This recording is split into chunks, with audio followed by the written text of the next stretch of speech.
Session good evening. Actually जो आज का टॉपिक है वो है नेफ्रॉन।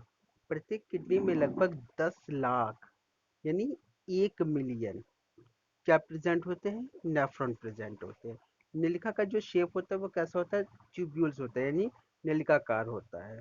ठीक है, यह किडनी के फंक्शनल यूनिट होता है। अगर एग्जाम में आता है किडनी की जो फंक्शनल यूनिट होती है वो क्या होती है, तो correct answer is nephron. Nephron को टू पार्ट में डिवाइड किया गया है, ग्लोम्युलस एंड रीनल ट्यूब्यूल्स। इशन डायग्राम के अकॉर्डिंग हम देखेंगे, ये देखिए ये ग्लोमुलस होता है इशन, और रीनल ट्यूब्यूल्स ये होते हैं इशन। क्लियर, ये ट्यूब्यूल्स होते हैं।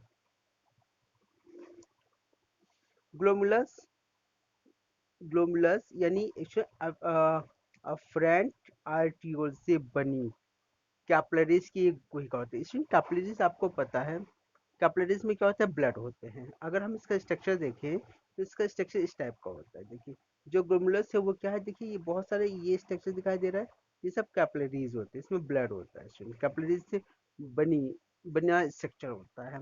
ग्लोमुलस से ब्लड एफरेंट एफरेंट आर्टियोल द्वारा जाया जाता है। इसमें देखिए दो इसमें है, एक अफरेंट है, एक इफरेंट है। यहाँ से क्वेश्चन काफी इंपॉर्टेंट है एग्जाम के लिए। तो हम स्ट्रक्चर देखिए स्टूडेंट, यहाँ देखिए अगर हम इस वाले स्ट्रक्चर को स्टूडेंट, इस वाले स्ट्रक्चर को जूम करके देखें तो ऐसा स्ट्रक्चर आएगा। देखिए ये रहा एक अफरेंट और एक इफरेंट।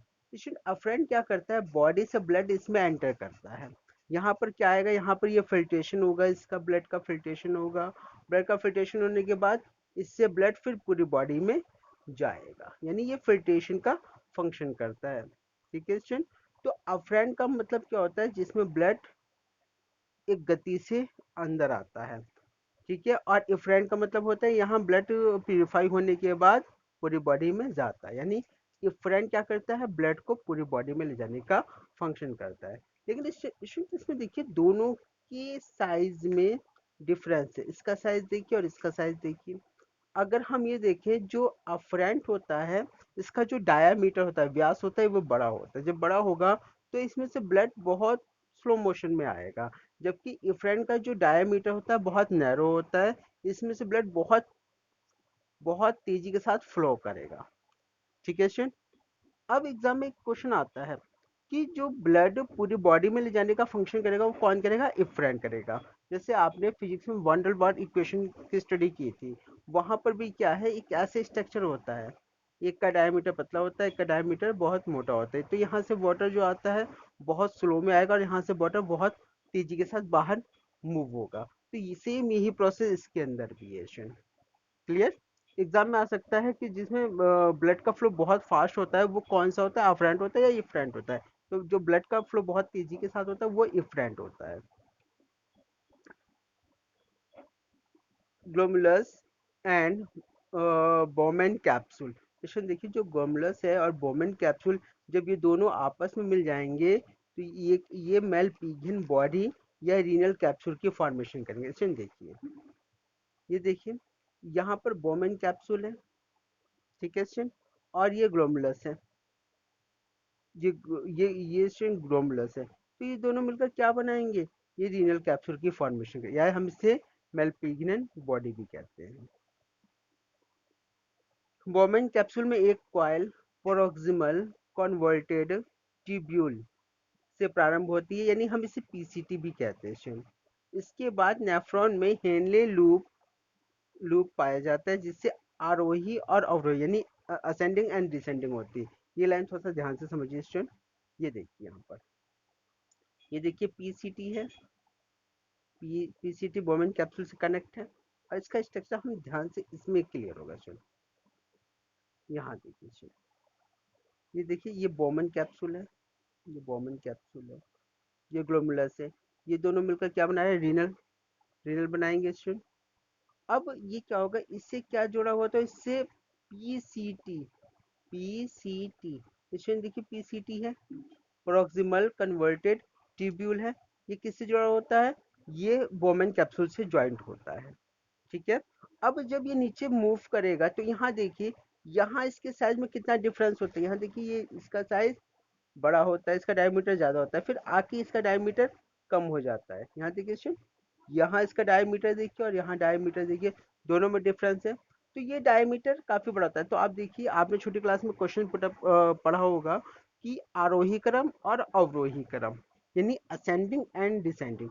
देखिए, जो डिसेंडिंग होता है उसे हम अवरोही बोलते हैं, उसे हम क्या बोलते हैं स्टूडेंट, अवरोही बोलते हैं। अवरोही का मतलब होता है पहले लार्ज नंबर होते हैं, यानी बड़ी संख्या होती है, फिर उससे छोटे, फिर उससे छोटे होता है।